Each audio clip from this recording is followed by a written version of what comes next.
estáis. Buenos días. Hoy tenemos con nosotros a nuestro querido compañero y amigo don Rafael Somoano Janguren, abogado desde hace muchísimos años del Banco Español de Crédito, antes y hoy Banesto, de la cuenta azul esa, que no naranja, que nos va a hablar de la hipoteca inversa y la Ley 41/2007 del 7 de diciembre de la regulación del mercado hipotecario. Rafael, cuando quieras. Bueno, buenos días a todos. Bueno, lo primero de todo, agradecerte, Ramón, en fin, la llamada a que os prestara mi modesta colaboración en este foro, en este seminario, que me parece de enorme interés y que, en fin, creo que debería de proliferar más entre nuestra profesión. Voy a tratar de exponer unas pequeñas pinceladas de una figura que, aunque, en fin, en la charla habitual a todos nos suena un poco su existencia, generalmente no profundizamos demasiado. No creas que suena tanto la hipoteca inversa, A mucha gente sorprende, hipoteca inversa, ¿y eso qué? Sí, entonces yo creo que antes de empezar a analizar un poquito la ley 41/2007 y fundamentalmente la disposición adicional primera, que es la que introduce en nuestro derecho una regulación específica de esta institución, yo creo que podríamos hacer una pequeña introducción de la razón por la que nace o surge la necesidad de esta institución, como digo.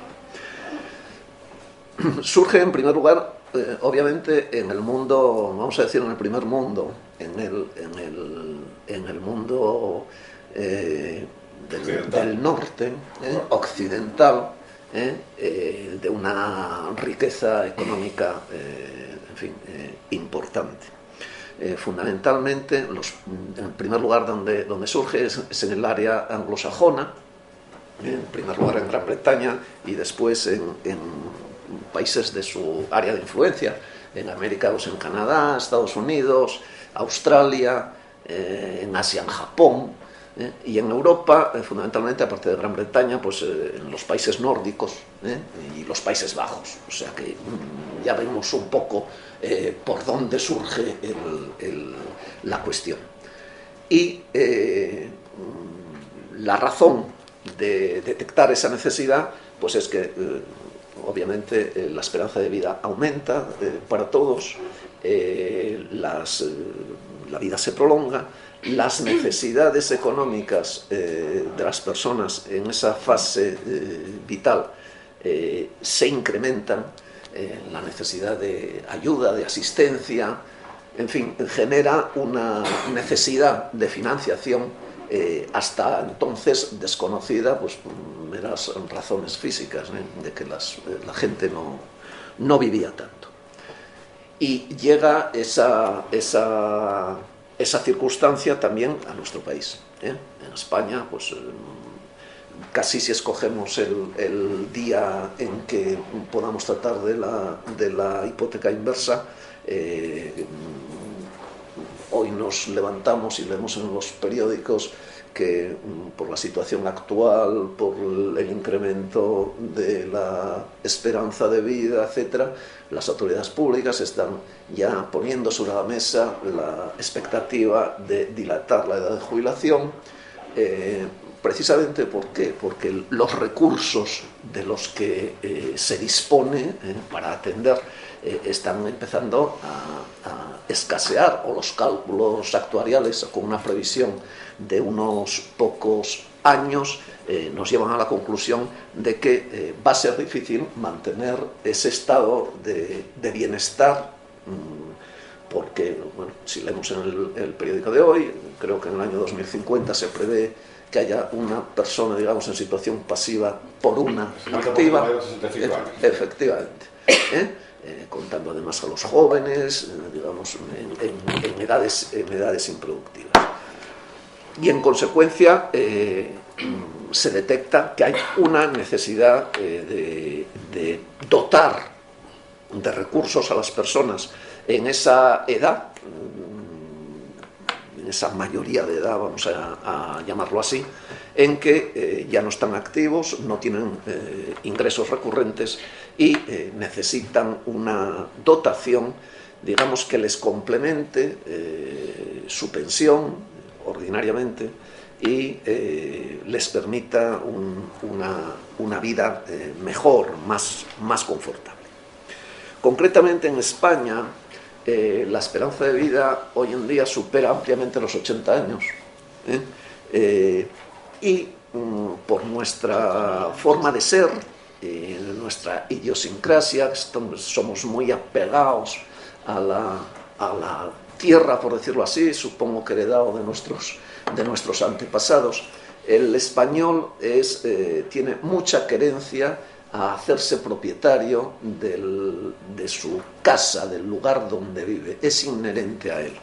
En algún artículo, examinando o preparando esta pequeña charla, llegué a leer que el 85% de los mayores de 65 años son propietarios de la vivienda donde residen, y que de ese 85% el 70% la tiene totalmente pagada.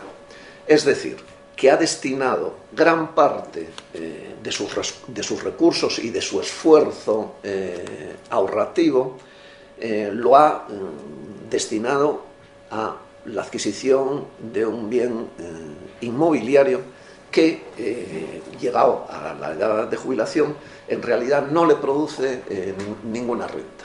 En eso somos bastante distintos de los países de nuestro entorno, donde en Europa el porcentaje de personas propietarias de la vivienda donde reside, pues por su mentalidad, por la movilidad laboral, o, en fin, o por razones sencillamente culturales, el porcentaje de propietarios de las viviendas es muy inferior al español. Y efectivamente, como digo, el español tiene una especial querencia a los bienes inmobiliarios y muy particularmente a su vivienda. De forma que casi se puede decir que el 80% de los activos familiares están destinados o refugiados en la titularidad de un bien inmueble. Generalmente la vivienda donde reside. Entonces nos encontramos con que llegamos a una edad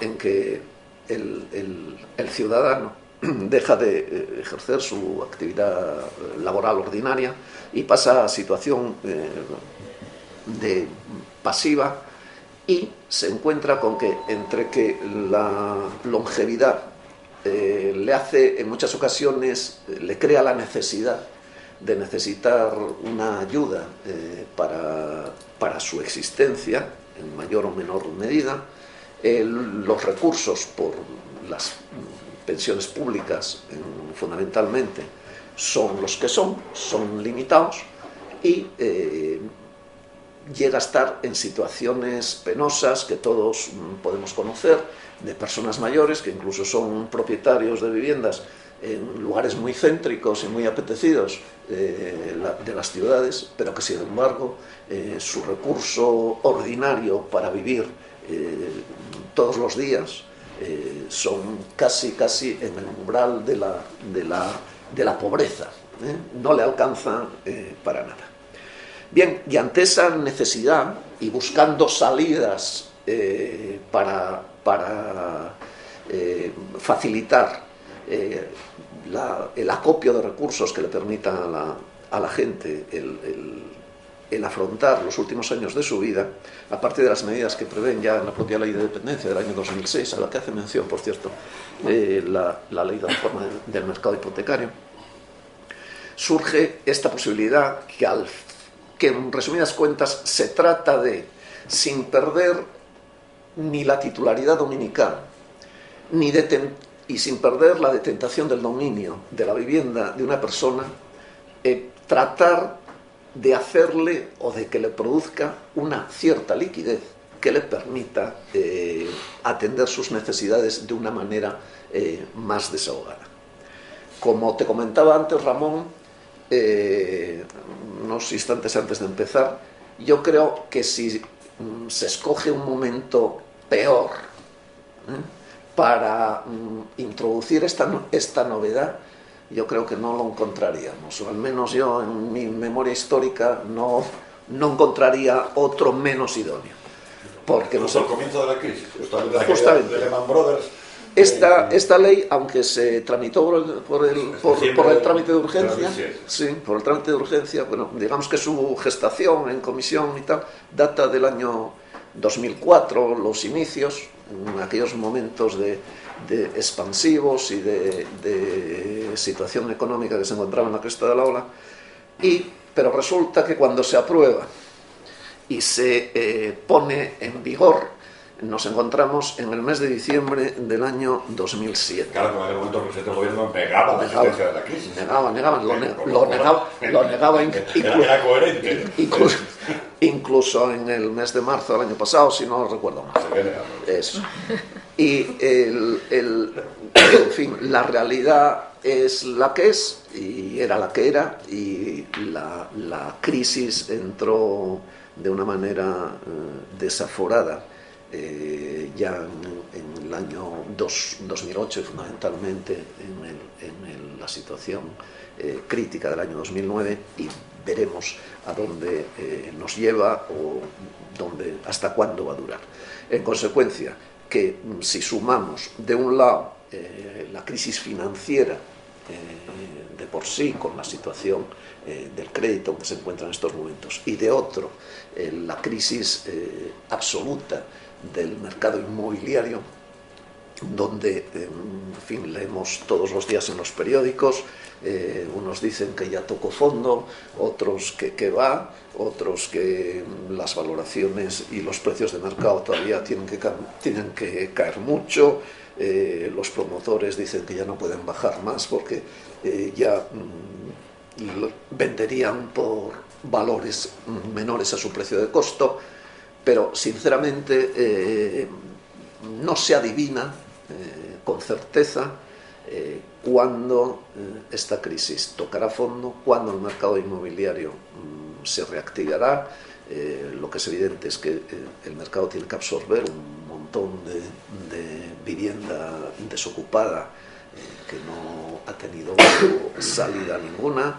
Hay una cantidad también importante de inmuebles inmovilizados en el activo de las entidades financieras como consecuencia de la financiación de esas construcciones, y sinceramente por eso digo que históricamente yo creo que si fuéramos a buscar el momento menos adecuado, sin duda hubiéramos encontrado para poner en valor y en vigor la posibilidad de esta institución, como digo. Bien, situándonos un poco más o menos con este antecedente en la causa que provoca el nacimiento de esta institución hipotecaria, el legislador, como digo, se puso manos a la obra y elaboraron, ya digo que por el trámite de urgencia, aunque la tramitación fue larga, y alumbró esta ley del mercado hipotecario 41/2007 de 7 de diciembre, que entró en vigor al día siguiente, apareció publicada en el BOE del 8, creo recordar, y entró en vigor el día siguiente, 9. Ya en su preámbulo, concretamente en su apartado 8, me vais a permitir leer un párrafo que yo creo que es definitorio de cuál es la intención y la voluntad del legislador, lo que persigue concretamente, y centrándonos nuestro análisis en la existencia o la regulación de la hipoteca inversa. Dice en este preámbulo que hacer líquido el valor de la vivienda mediante productos financieros podría contribuir a paliar uno de los grandes problemas socioeconómicos que tienen España y la mayoría de los países desarrollados: la satisfacción del incremento de las necesidades de renta durante los últimos años de la vida. La hipoteca inversa, regulada en esta ley, se define como un préstamo o crédito hipotecario del que el propietario de la vivienda realiza disposiciones, normalmente periódicas, aunque la disposición pueda ser de una sola vez, hasta un importe máximo determinado por un porcentaje del valor de tasación en el momento de la constitución. Cuando se alcanza dicho porcentaje, el mayor o dependiente deja de disponer de la renta y la deuda sigue generando intereses. La recuperación por parte de la entidad del crédito dispuesto más los intereses se produce normalmente una vez cuando fallece el propietario, mediante la cancelación de la deuda por los herederos o la ejecución de la garantía hipotecaria por parte de la entidad de crédito. Resumiendo, se trata de establecer la posibilidad de disfrutar en vida del ahorro acumulado en la vivienda, lo que aumentaría enormemente la capacidad para suavizar el perfil de renta y el consumo a lo largo del ciclo vital. Bien, en este preámbulo yo creo que ya se nos da una definición más o menos aproximada de lo que es la hipoteca inversa, que podríamos resumirlo diciendo que se trata de una garantía real inmobiliaria para asegurar un crédito o préstamo cuya exigibilidad, y aquí es el dato, entiendo que fundamental y esencial de la institución, solo podrá realizarse tras el fallecimiento del deudor y o del beneficiario. En resumidas cuentas, al prestatario, solicitante, hipotecante, diversas figuras que pueden intervenir, no tiene por qué ser una única persona, se le facilita una renta de la que puede disponer de una sola vez o mediante una aportación periódica, con la tranquilidad de que sabe que hasta su fallecimiento no ha de afrontar la obligación de la devolución del préstamo que se le realiza, y que en consecuencia ese préstamo o crédito le va a facilitar una financiación suficiente, o que le va a mejorar la generación de los recursos ordinarios para afrontar su existencia durante los últimos años de su vida. En consecuencia, ese es el dato que no debemos de perder, en mi opinión, de vista en ningún momento, que se trata de un préstamo en la que el prestatario sabe que no se va a... ¿Es préstamo o es crédito? Caben las dos opciones como ahora veremos. Por cierto, que al analizarse, quería mencionar, por si a alguien le interesa, bueno, al examinar bastantes artículos de doctrinales que analizaron esta regulación, hay una monografía de la profesora Zurita de la Universidad de Cádiz, que está publicada en la revista Crítica de Derecho Inmobiliario, sobre la nueva normativa reguladora de la hipoteca inversa, que la analiza con bastante detalle y, en mi opinión, es un trabajo muy estimable, como también lo es el del notario de Barcelona, don Ángel Serrano de Nicolás, que también tiene publicada un trabajo sobre el régimen jurídico de la hipoteca inversa. Y partiendo de esta base y de este preámbulo que nos indica la ley, nos remite la regulación específica de la institución a la disposición adicional primera de la misma. Es decir, esta ley, como es costumbre un poco del legislador español, en cierto aspecto es también un cajón desastre, porque fíjate que que en la disposición adicional sexta, por ejemplo, se refiere a la 33ª Copa de la América, el régimen fiscal. La ley de drogas divertida y diversa. Eso es, como, en fin. Y variada. Eso es. Y entonces es un poco mezcolanza, aunque bueno, lo que trata fundamentalmente es la regulación hipotecaria. Bien, entonces centrándonos en la institución sobre la que hemos venido a tratar aquí en esta mañana, como digo, se regula específicamente la disposición adicional primera y hace una regulación, yo creo que bastante detallada, aunque siempre quedan, en fin, dudas o posibles incógnitas que el tiempo despejará. Y digo que el tiempo despejará porque hasta hoy, todavía ayer por la noche, hice una consulta en una base de datos jurisprudencial buscando algún antecedente que nos pudiera aportar alguna luz o ilustrar de alguna manera, y obviamente no existe nada, ni existe ninguna resolución judicial, ni existe ninguna resolución de la Dirección General de los Registros que analice si existen referidas a operaciones hechas con anterioridad, en las que sí menciona ya la reforma que introduce la ley del 2007. Pero no hay interpretación y en consecuencia debemos de quedar un poco a la expectativa de cómo evolucione la probablemente el futuro. Tampoco hay hipotecas inversas.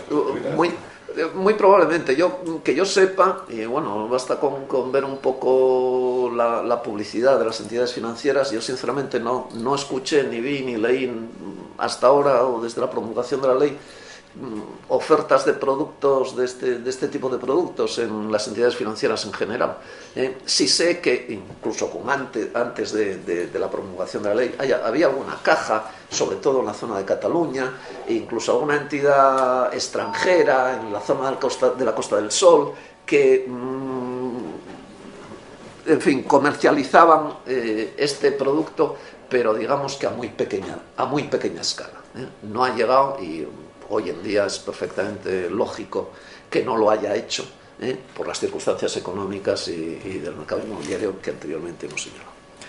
Bien, entonces, como digo, en la disposición adicional primera se establece la regulación de la hipoteca y en el apartado primero nos viene a decir cuáles son los requisitos que debe reunir la hipoteca. Y permitirme que leo literalmente. Y dice: a los efectos de esta ley, es decir, exclusivamente a los efectos de esta ley, lo que no quiere decir que no existan otras posibilidades, se entenderá por hipoteca inversa el préstamo o crédito,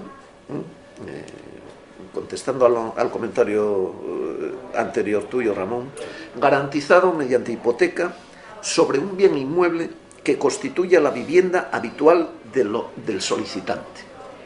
O sea que este primer párrafo ya nos dice varias cosas. Que puede ser un préstamo o crédito.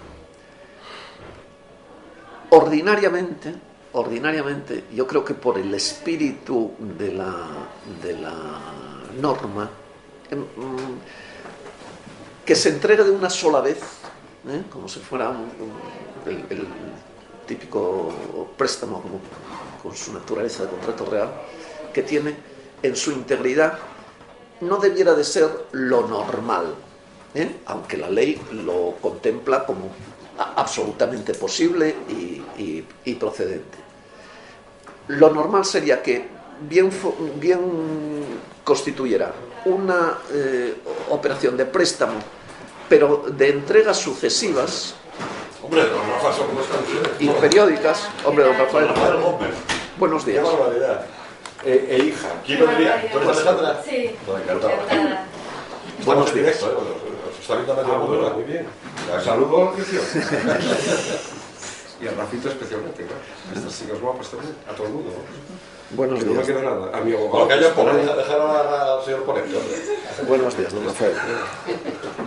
Entonces, como digo, lo normal es que sea un préstamo, pero de entrega periódica, sucesiva, pues con la periodicidad que tanto la entidad financiera como el solicitante establezcan. Como especie de renta vitalicia. Eso es. Eso es. Esa es la filosofía que entiendo yo Renta vitalicia con que garantía hipotecaria. eso es. Yo creo que esa es la filosofía que anima a la institución en cuestión. Pero admite también la posibilidad del crédito. En consecuencia, un crédito en que se establecería un límite determinado y en la que el solicitante titular acreditado podría disponer dentro de ese límite sacar y meter, como si fuera una cuenta corriente de crédito a su libre albedrío. Es decir, que admite las dos posibilidades. Incluso cabría yo creo que no habría dificultad porque cupiera un término mixto, es decir, de disponer de una cantidad fija en un momento determinado y después de aportaciones periódicas. Ya digo, la periodicidad es absolutamente libre, podría ser pues, mensual o trimestral o semestral o anual o como las partes convinieran. Pero estoy pensando que para esto en realidad no hace falta la ley. Es decir, si un banco llega a un acuerdo con un cliente y que no lo llega porque no lo hace, pero podría hacerlo sin necesidad de esta ley, porque al fin y al cabo, oiga, banco, me das un préstamo, te lo garantizo con la hipoteca, sobre mi casa, y luego cuando me muera, o mis hijos o te lo pagan o lo ejecutas. En principio sí, de hecho, como te digo, con anterioridad a la promulgación de la ley, estas operaciones existían, sobre todo en determinadas zonas, ya te digo, según vi en Cataluña, hay cajas que comercializaban este tipo de operación y en la Costa del Sol vi, por las resoluciones de la Dirección General de los Registros, entidades generalmente extranjeras que las establecían. Lo que sí podían provocar eran bastantes problemas de inscripción registral, bueno, pues por la especial naturaleza de la operación. Pero en principio, bien, era una posibilidad que ahí existía. Bien, eso en cuanto a la naturaleza del contrato que subyace a la garantía hipotecaria que se constituye. Pero garantía hipotecaria que hay que constituir sobre un inmueble y no sobre cualquier inmueble, sino que tiene que ser sobre un inmueble que constituya la vivienda habitual del solicitante. ¿Cuál es la razón por la que el legislador limita entre comillas? No lo puede prohibir. Porque luego veremos que en el apartado 10 de la propia disposición adicional prevé la posibilidad de que se constituya una hipoteca inversa sobre cualquier otro inmueble, pero entonces no le serán de aplicación las normas anteriores. Es decir, que no tendrá, digamos, ese trato preferencial que la disposición adicional le confiere. ¿Cuál es la razón por la que limita la posibilidad de la hipoteca a la vivienda del solicitante? Yo creo que puede haber varias razones. En primer lugar, porque se prevé que el solicitante, como anteriormente indicábamos, en las familias españolas, casi el 80% de su activo se encuentra centrado en la titularidad de bienes de naturaleza inmobiliaria y en la gran mayoría de los casos es en su vivienda, concentrados en esa única vivienda.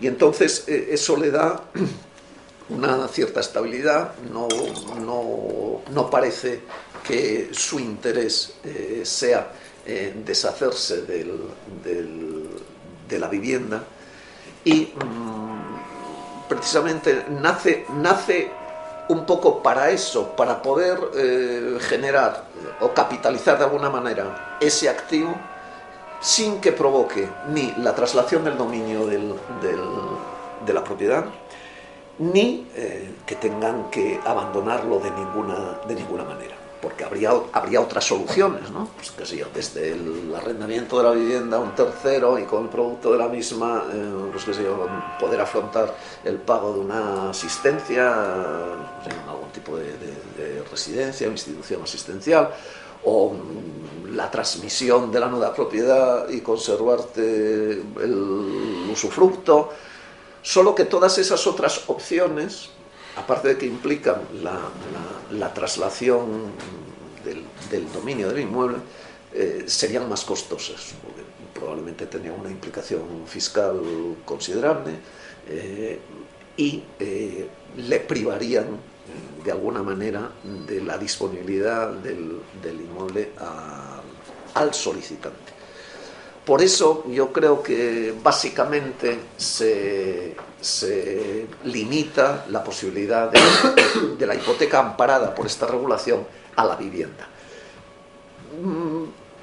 Tiene su contraprestación, porque, como decíamos antes, por la mentalidad del ciudadano español es reacio, por lo menos las generaciones que están ahora en la edad que podrían ser susceptibles de acogerse a este tipo de operación financiera, son reacios a poner en peligro, digamos, lo más preciado de su patrimonio, que siempre desea que pase a sus hijos, a sus herederos, que es la vivienda. Con lo cual, si se abriera el abanico a la posibilidad de que se pudiera constituir la hipoteca sobre otro tipo de inmuebles, probablemente fueran más receptivos. Pero bueno, en cualquier caso, el legislador lo limita con ese rigor y, en consecuencia, tiene que constituir la vivienda habitual. Vivienda habitual, yo creo que tanto en los sentidos civil como fiscal, tiene que ser el domicilio habitual del solicitante. Bien, y luego establece, ya nos dice qué tipo de operación o de negocio de financiación subyace a la hipoteca, sobre qué tiene que recaer la garantía del inmueble, y nos añade que tiene que concurrir otra serie de requisitos. Es únicamente precisar en cuanto a la vivienda habitual que yo creo que puede estar constituida no necesariamente por una única finca registral. La vivienda habitual de una determinada persona, tanto en aspecto civil como fiscal, puede englobar, pues qué sé yo, desde la plaza de garaje y el trastero a que sean dos unidades registrales independientes, con lo cual, obviamente, si se diera esa circunstancia, habría que efectuar la correspondiente distribución de responsabilidad, como si se tratara de una hipoteca ordinaria, para que tuviera acceso al registro de la propiedad.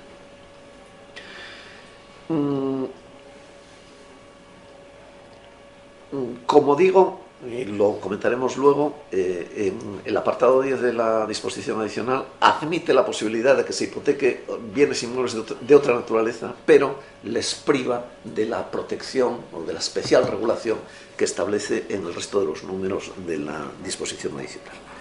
Bien, ¿qué requisitos deben de reunir? Nos dice el apartado primero que el solicitante y los beneficiarios que éste pueda designar sean personas de edad igual o superior a los 65 años o afectadas de dependencia severa o gran dependencia. Quiere yo decir, en mi opinión, que en el instante en que se constituye la hipoteca, el solicitante y, en su caso, el beneficiario de los rendimientos o de las aportaciones derivadas del préstamo o crédito en cuestión, tienen que tener cumplidos los 65 años. Es decir, no cabe, según mi criterio, que tuvieran una edad inferior, aunque se derivara que la entrega del préstamo no tuviera lugar hasta que cumpliera los 65 años.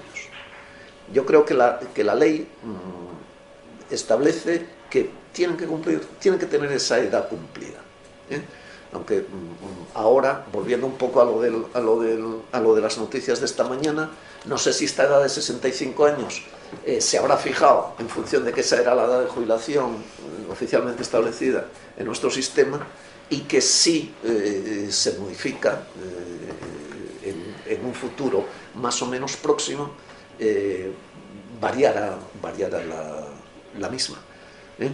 Pero, es decir, es una circunstancia o una característica, yo creo que objetiva, y necesariamente en el instante de la constitución y el otorgamiento de la operación, el solicitante y los beneficiarios, los beneficiarios, porque el perceptor de los rendimientos de la operación puede ser directamente el solicitante, puede reunir en su condición el ser solicitante, el ser en consecuencia prestatario acreditado, el ser hipotecante y el ser beneficiario.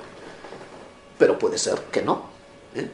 Puede haber circunstancias en que el solicitante pueda concurrir, que siempre, en mi opinión, tiene que ser deudor hipotecario, porque tiene que gravar su vivienda, pero puede ocurrir que esa vivienda, que sea su vivienda habitual, no sea solo suya, sino que sea también de otra persona. Pues imaginémonos pues dos personas que son titulares pro indiviso de una vivienda y en ellas radica el domicilio habitual de los mismos. En ese caso tendrían que constituir la hipoteca sobre la totalidad del predio, pero obviamente el que hipotecante no sea, puede ser, el copropietario puede ser perfectamente hipotecante y no ser deudor, o no tener otra condición. O también, que si se me ocurre en este instante, también la intervención, imaginémonos que se hipoteca lógicamente la vivienda familiar, que la vivienda familiar sea un bien privativo del solicitante, y sin embargo, por imperativo de 1320 del Código Civil, tendría que intervenir el cónyuge para dar su conformidad a la constitución de la garantía, por tratarse del domicilio familiar habitual, ¿no?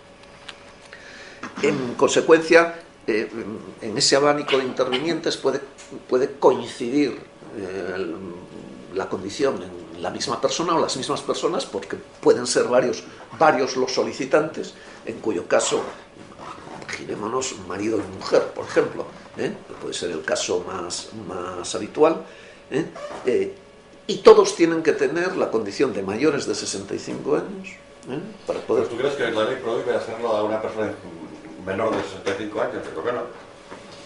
Yo creo que sí. La voluntad de las partes, vamos a ver. Si yo voy al banco y el banco pica o acepta que sí, mi vivienda como hipoteca y me da un préstamo con garantía para que ejecutarla o en su día la paguen mis hijos, sí, o la ejecute el banco cuando yo me muera, sí, no veo por qué. Sí. Otra cosa que no se aplica esta ley. Eso es. No, eso sí. Eso sí, quiero decir, si no cumples después estas circunstancias, es decir, será un contrato como cualquier otro. Que dentro del principio de autonomía de voluntad de las partes, del 1255, harán con ello lo que crean oportuno. Ahora bien, para que pueda acogerse a esta regulación, yo creo que es un dato objetivo y que no es... Una duda, si te puedo interrumpir. Sí, cómo no. No paro de interrumpir. Vamos a ver. No, interrumpir todo lo que queráis. El requisito de los 65 años se refiere, estás hablando del solicitante, del hipotecante... Del solicitante... Entiendo que el solicitante es quien tiene que tener los 65 años, con independencia de que quien constituya la hipoteca no los haya cumplido. Estoy pensando en el caso de dos cónyuges, por ejemplo, uno de 65 años y otro de 55. Sí. Dueños proindiviso, Sí. Sociedad de Gananciales dueña de un inmueble, ¿no? Sí. Pues obviamente tu banco, a la hora de garantizar esa operación, querrás que concurran los dos, obviamente, a hipotecar el inmueble en su conjunto. Tienen que concurrir. Hay uno de ellos que no ha cumplido los 65 años, pero que no es el solicitante. Claro, no podría serlo. No podría serlo en ningún caso, pero entiendo que a esa operación sí se le aplicarían las disposiciones de esta ley en la medida que el solicitante en principio entiendo que tiene sí. 65 En años. principio entiendo que sí. Vale. Es decir, el cónyuge ahí concurriría en su condición de titular, en cuanto que bien ganancial, para constituir la garantía real. Pero nada más. Pero no sería beneficiario. No. El beneficiario sería el solicitante. Exacto. O un tercero, pero el beneficiario también tiene que tener los 65 años. Vale.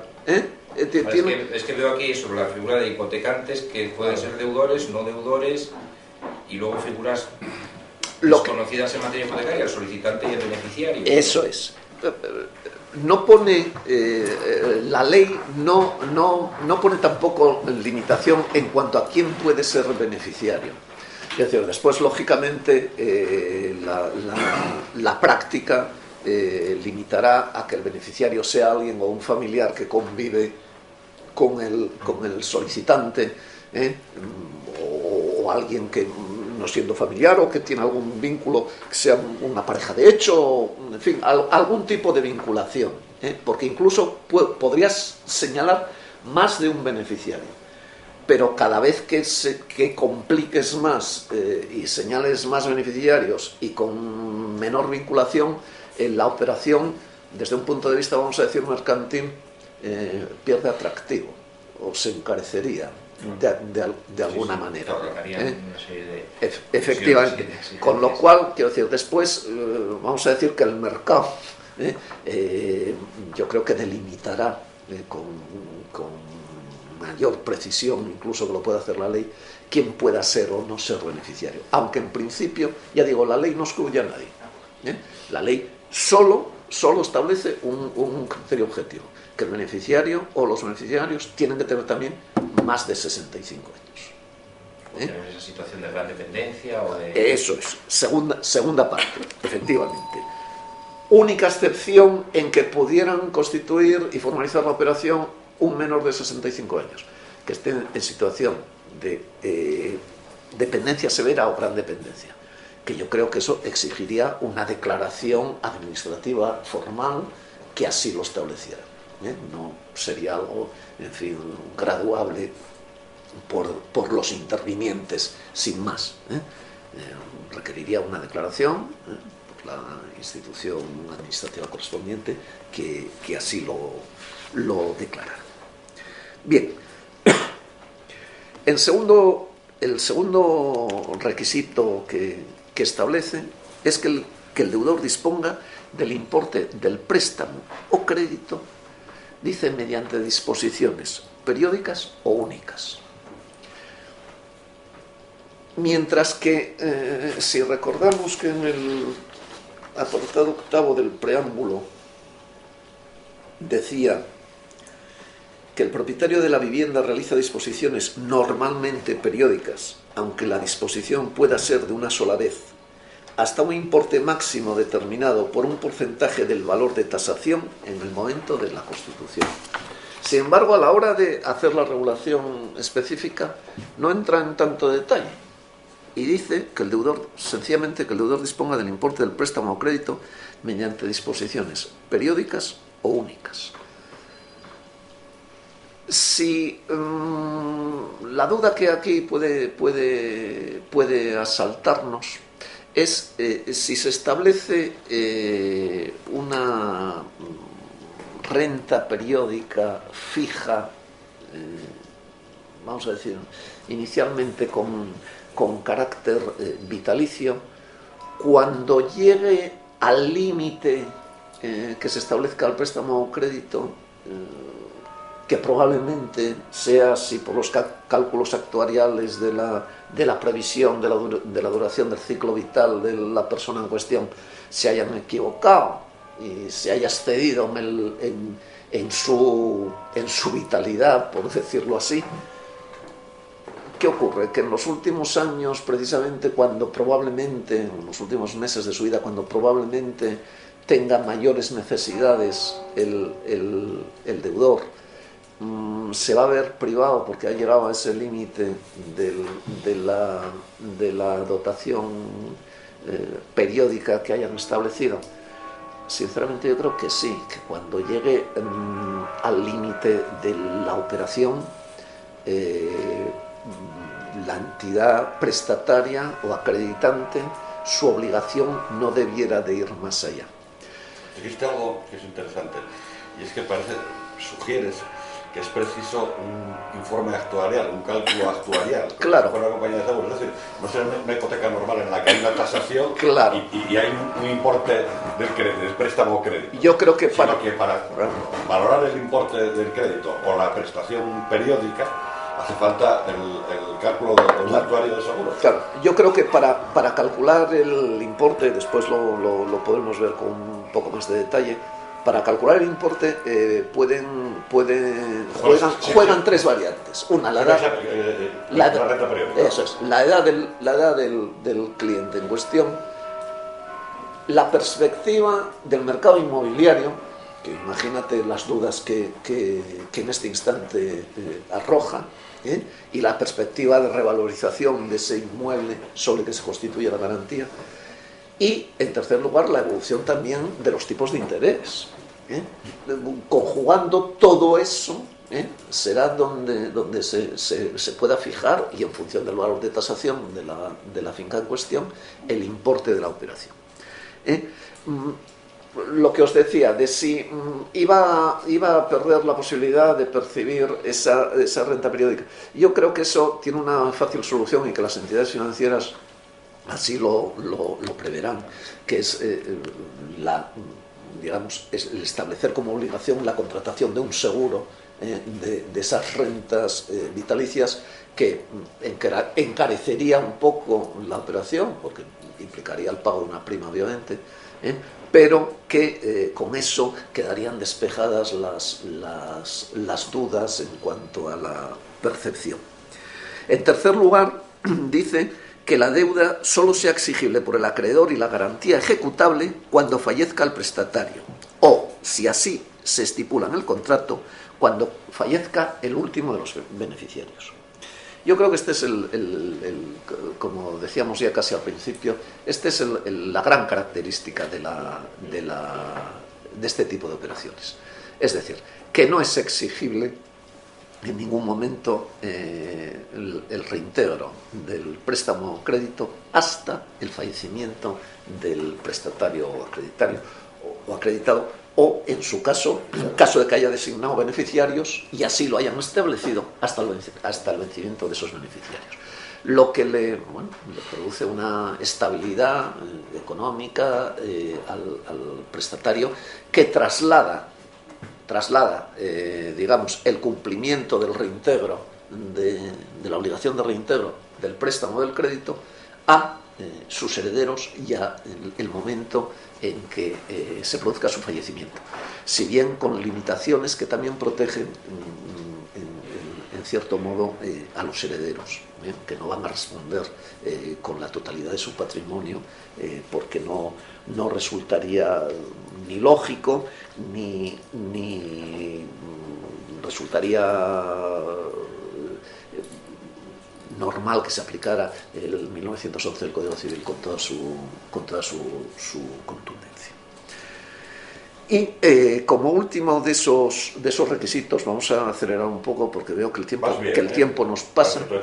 Bueno, bien, que la vivienda dice que haya sido tasada y asegurada contra daños de acuerdo con los términos y los requisitos que se establecen en los artículos 7 y 8 de la Ley 281 de regulación del mercado hipotecario. Es decir, tiene que ser tasada cumpliendo esas previsiones de seguridad, tienen que ser entidades determinadas, supervisadas por el Banco de España, con los criterios que ellos digamos, de control que ello implica, y además tienen que estar aseguradas contra daños. Bien, digamos que hasta aquí hemos visto digamos, las exigencias o los requisitos que debe de reunir la operación para ser, digamos, protegida o amparada por la regulación que se introduce por la ley 47-2007. Vamos a ver ahora el resto de la regulación contemplada en esta disposición adicional. Establece una limitación en cuanto a la condición que debe tener el prestatario o acreditante en este tipo de operaciones. Y así en el apartado 2 dice que las hipotecas de este tipo solo podrán ser concedidas por las entidades de crédito y por las entidades aseguradoras autorizadas para operar en España, sin perjuicio de los límites, requisitos o condiciones que a las entidades aseguradoras imponga su normativa sectorial. Yo creo que esta es una previsión bastante razonable. ¿Por qué? Porque estamos hablando de operaciones que pueden durar décadas, que implican normalmente una obligación de satisfacción de ese crédito o préstamo durante mucho tiempo y que, en consecuencia, para el cliente, digamos, para el perceptor, supone una seguridad cierta que el obligado a realizar esa prestación, digamos, sea una entidad financiera que está pues supervisada por la autoridad monetaria, con todos los controles derivados de esa condición. Porque, en fin, en principio no habría inconveniente en que tú, Ramón, me digas, oye, hacemos una, y otro digo, sí, pero claro, dentro de 12 años, vete tú a saber si yo te cumplo con mi obligación o no, una persona física o una entidad, digamos, que no sometida a ningún tipo de control en sí. Me parece que es razonable. Ello quiere decir que las posibilidades de subrogación activa en la operación son limitadas, pues solo podría subrogarse una entidad también que reúna esa característica, no cualquiera. Y al revés, y en la subrogación pasiva, yo creo que no cabría la subrogación pasiva, porque se trata de un negocio personalísimo en el que tiene que reunir el cliente, el prestatario, esas condiciones especiales que no son susceptibles de transmisión a un tercero, en mi opinión. Salvo que tenga 65 años. Se vaya a vivir allí habitualmente. Sí, pero y va a ser su vivienda habitual también. ¿Por qué no?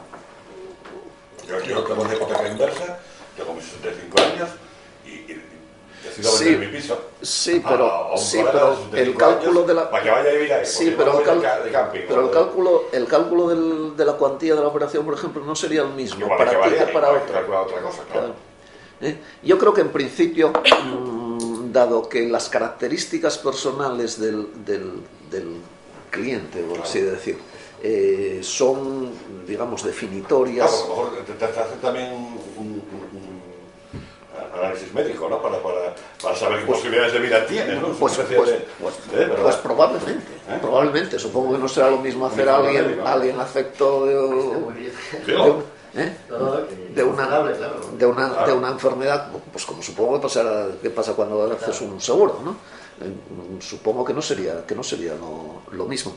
Yo por eso creo que la subrogación activa estaría limitada a una institución que reúna esas mismas características y sin embargo la pasiva yo creo que en principio no cabría, yo la desecharía. Luego los tribunales y la doctrina dirá lo que crea oportuno.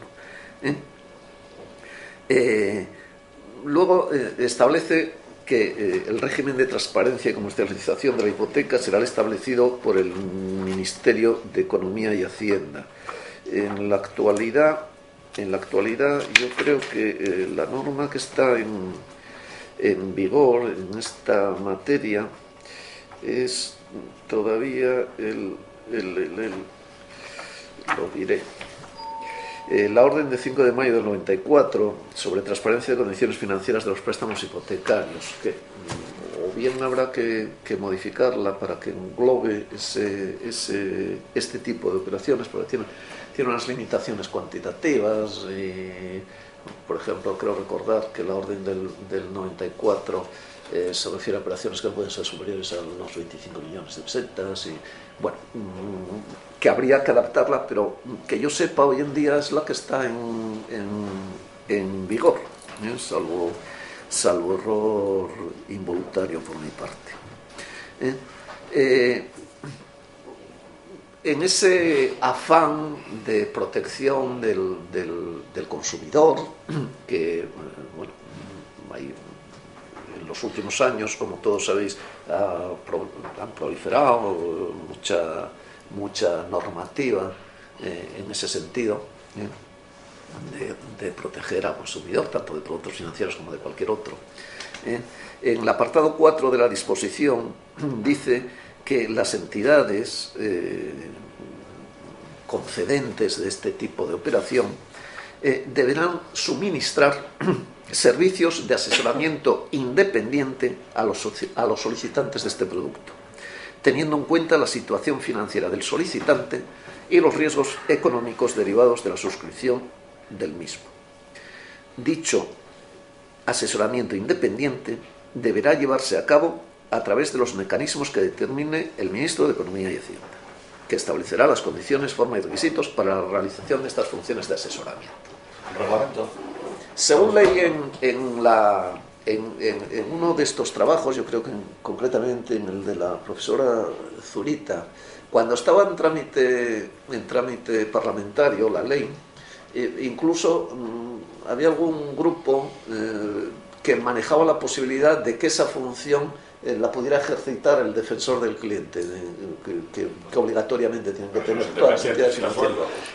Efectivamente, el defensor del cliente, independientemente de que sí es independiente, en tanto en cuanto no es empleado una cosa es, digamos, es el servicio de atención al cliente, por decirlo de alguna manera, que obligatoriamente tienen que tener todas las entidades financieras y las aseguradoras, que digamos que es el primer estadio al que el cliente, el consumidor, debe dirigirse en caso de que tenga alguna discrepancia, y que el evacuar ese trámite después le abrirá la posibilidad de acudir al Servicio de Reclamaciones del Banco de España o a los tribunales de justicia, a donde considere oportuno.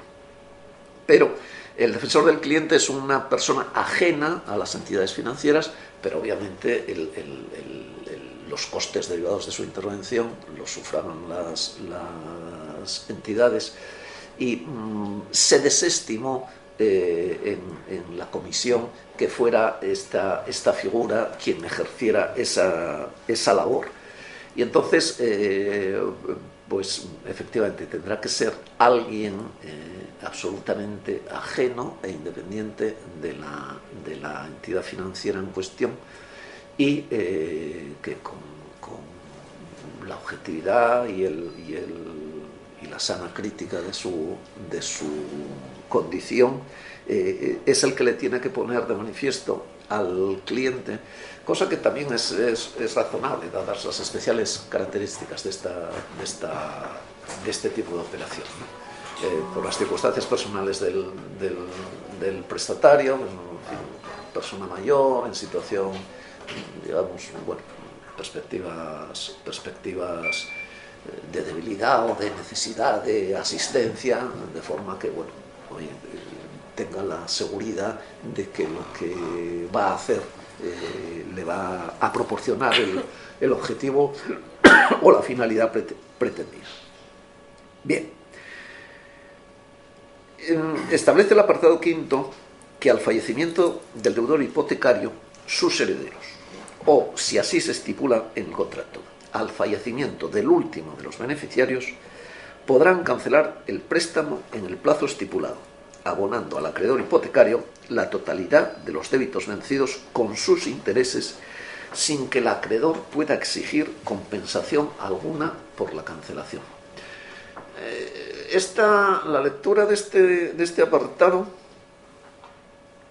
a mí me produce alguna duda, en el sentido de que resulta indudable de que cuando fallezca el deudor, que dijimos era la característica casi fundamental de este tipo de operación, o si así se había establecido, como antes dijimos también, cuando fallezca el beneficiario o el último de los beneficiarios, si así se pactó en el contrato, los herederos podrán cancelar el préstamo en el plazo estipulado.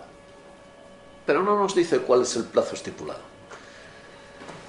Lógicamente... que se pacte probablemente, ¿no? Sí. Lo que ocurre es que... Una vez que fallezca el último beneficiario, pues tendrá 30 días claro, de plazo para... no establece... Yo creo que hubiera sido... que no hubiera sido malo el fijar un periodo máximo. Por la seguridad de todos, quiero decir, porque por un lado pudieras pretender que la cancelación, digamos, se produzca de una manera inmediata, con lo cual, bueno, podrías forzar un plazo de 30 días, pero un plazo de 30 días, ¿tú crees que en muchos casos ni siquiera se conoce quiénes son los herederos de un fallecido? Claro, quiero decir, cuando estaban elaborando la ley manejaron plazos, incluso llegaron a hablar hasta de 2 años, o de 6 meses. Lo dejan a la libertad de pacto de las partes. Yo en cualquier caso creo, bueno, pues desde empezando que el heredero dispone para hacer la liquidación del impuesto de sucesiones de un plazo de 6 meses, hombre, yo creo que menos de 6 meses no sería práctico ni razonable. ¿Hasta dónde sería lo normal? También la verdad es que las testamentarías, como todos sabemos por razones de nuestra profesión, son como los puñetazos, ¿no? Y las hay muy sencillas, que van muy fácil y se resuelven y es sería un plazo más que suficiente, y en otras en que no. Yo no sé si la ley debiera haber establecido por lo menos el plazo mínimo, sin que ello pudiera, en fin, condicionar, pudiera condicionar a las partes que libremente establecieran un plazo superior. Yo creo que era mejor, pero bueno. Dice, abonando al acreedor la totalidad de los débitos vencidos con sus intereses, sin que el acreedor pueda exigir compensación alguna por la cancelación. Bien, está claro que cuando muere tiene derecho, digamos, a recibir el importe del capital más los intereses devengados, que en ese caso, dado que anteriormente no habrían podido resultar exigidos su pago, entiendo que serían los ordinarios, y que únicamente generaría intereses moratorios desde el instante en que se produzca la obligación del pago.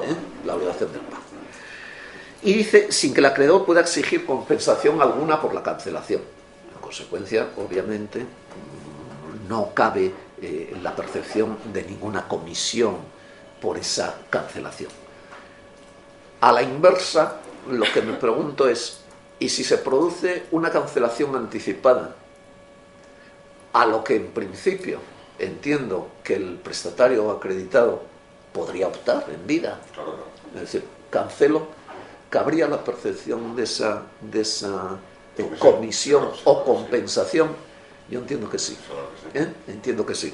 Precisamente porque, dado que aquí me dice que en este caso no cabe, a sensu contrario, es que en otro caso distinto cabría. Aunque incluso la propia ley 47 modula, o 41, perdón, modula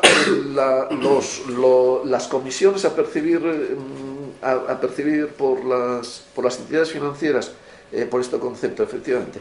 En el capítulo 4, en los artículos 7, 8 y 9, y concretamente en el artículo 8, establece la compensación por desistimiento que llama, que establece que la comisión de compensación por desistimiento no podrá ser superior al 0,50% del capital amortizado anticipadamente cuando la amortización anticipada se produzca dentro de los 5 primeros años de vida del crédito, o del 0,25 cuando se produzca una vez transcurridos esos 5 años. En consecuencia, yo creo que en ese supuesto sí es perfectamente legítimo que las partes lo establezcan y pueda percibir esa comisión.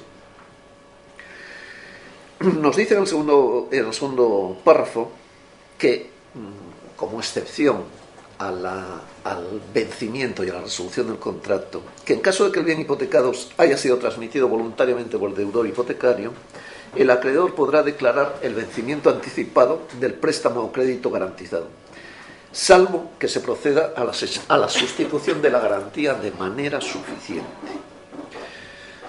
Quiere yo decir, en principio, que si el deudor transmite de una manera voluntaria, pues vía compraventa, donación, permuta, su vivienda,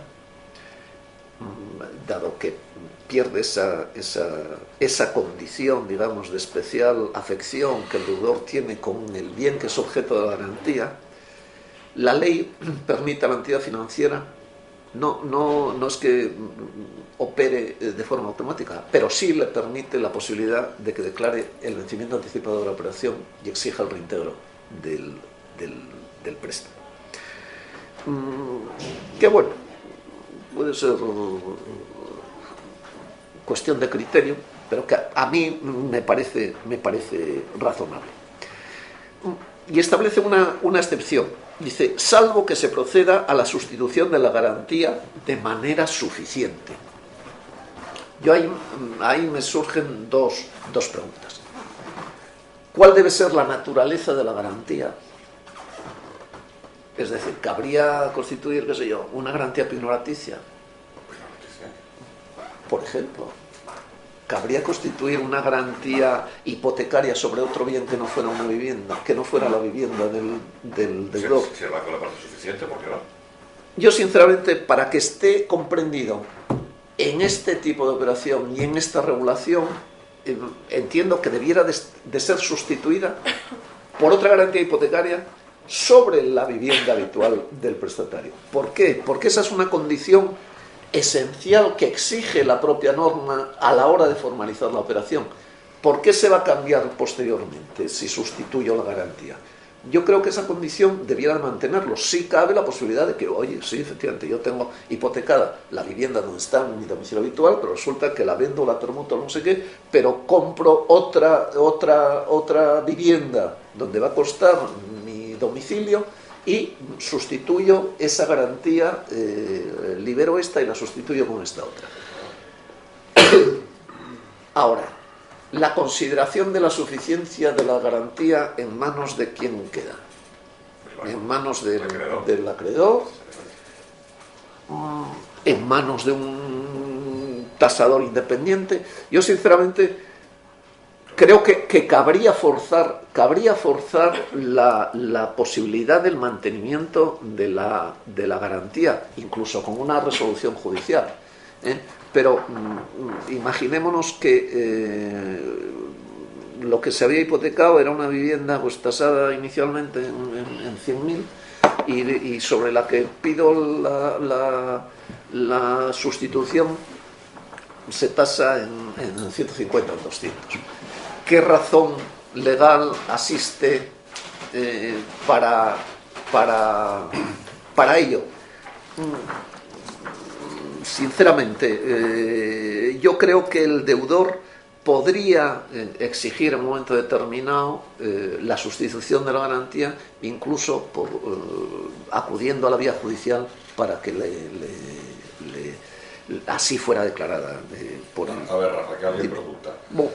Me gustaría saber con qué entidades actualmente se puede contratar una hipoteca inversa.